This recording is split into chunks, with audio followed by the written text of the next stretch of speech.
বাটিতে 2 কাপ পরিমাণ ময়দা নিয়ে তাতে হাফ কাপের থেকেও একটু বেশি চালের গুঁড়ো দিয়ে দেব। স্বাদটাকে বাড়ানোর জন্য সামান্য পরিমাণে লবণ দিয়ে দেব।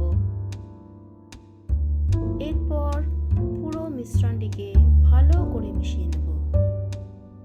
মেশানো হয়ে গেলে হালকা উষ্ণ গরম জল অল্প অল্প করে মেশাতে থাকব আর মিশ্রণটিকে অনবরত নাড়াতে থাকব।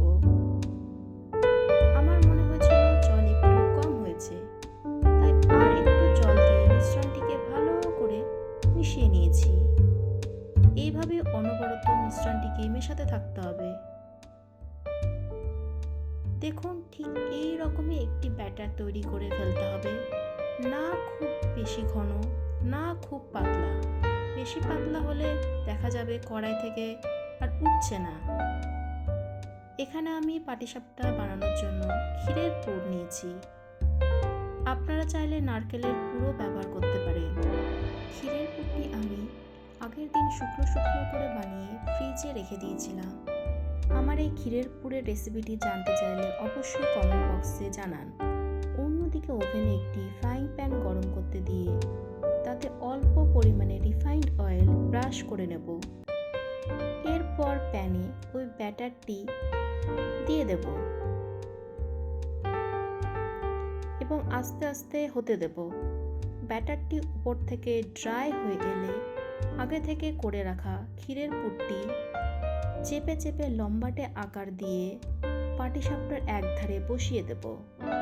তারপর স্প্যাটুলা বা খুন্তির সাহায্যে রোল করে নেব। এই কাজটি খুব সাবধানে ধীরে ধীরে করতে হবে।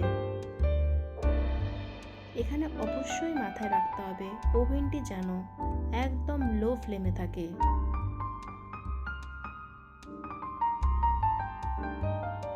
অনেকের কাছে অয়েল ব্রাশার থাকে না, তারা বেগুনের বোটার অংশটি ভালো করে কেটে নিয়ে অয়েল ব্রাশার হিসেবে ব্যবহার করতে পারেন।